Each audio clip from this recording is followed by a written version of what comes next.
என் இனிய நண்பர்களே, தோழர்களே, உங்கள் பாஸ்தருக்குரிய பாரதி ராஜா பேசுகிறேன்.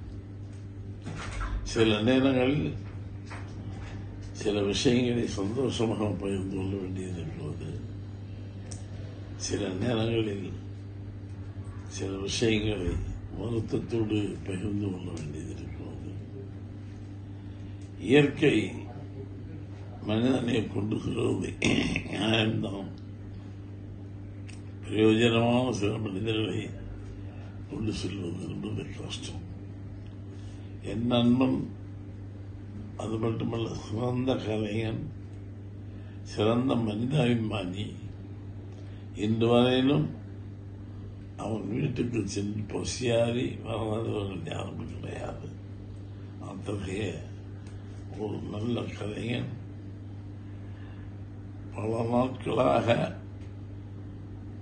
எந்த விதமான மூமெண்ட்டும் இல்லாமல் இருக்கும்போதே தமிழ்நாடு முழுவதும் மட்டுமல்ல, உலகம் முழுவதும் வருத்தப்பட்டது. ஏனென்றால் ஒரு நல்ல கலைஞன் எப்படி இது மாறிவிடக்கூடாது நினைத்தும் எது நடக்கக்கூடாதோ அது நடந்துவிட்டது.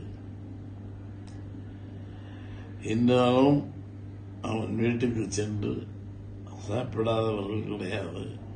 அவன் வீட்டுக்கு சென்று அவனை தரிசிக்காதவர்கள் கிடையாது.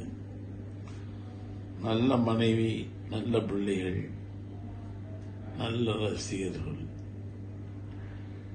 இவ்வளவு சீக்கிரமாக அவரை கடவுள் அழைத்துக் கொள்வான் என்று நினைத்துக் கொள்ள பார்க்க முடியவில்லை.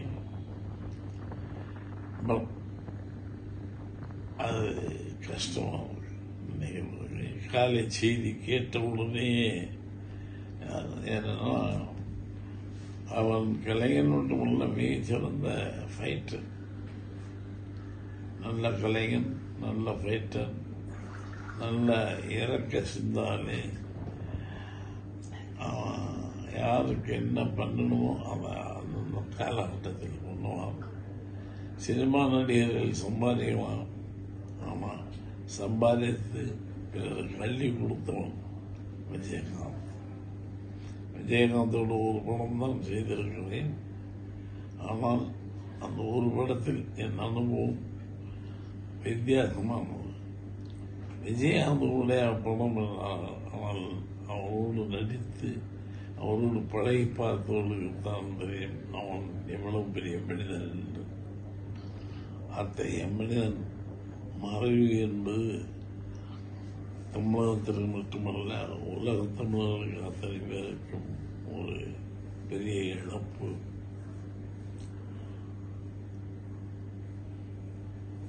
என்ன செய்வது? சில நேரங்களில் இயற்கை தவிர்க்க முடியாமல் ஒன்று.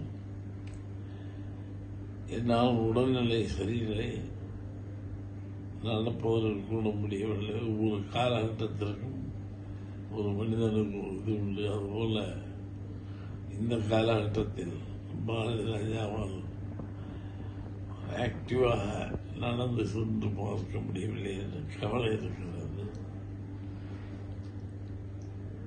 விஜயகாந்த் வெற்றிப்படி நாட்டியம். விஜயகாந்த் தம் நடிப்பால் உயர்ந்தவன். விஜயகாந்த் மனித தன்மையாக உயர்ந்தவன். அவருடைய ஆத்மா சாந்தி அடைய, அவர் குடும்பம் ஆத்மா சாந்தி அடைய நான் என்னுடைய வருத்தங்களை எல்லாம் தெரிவித்துக் கொள்கிறேன். அவருடைய ரசிகர்களுக்கு நான் கூறுவதெல்லாம், நீங்கள் எதையும் செய்ய வேண்டாம். விஜயகாந்த் மனிதர்களுக்காக என்ன செய்தாலும் அதை செய்தாலே போதும். நீங்கள் அவருக்கு கொடுக்கின்ற ஆத்மாவாகும். அவர் ஆத்மா சாந்தி அடைய நான் கடவுளை பிரார்த்திக்கிறேன்.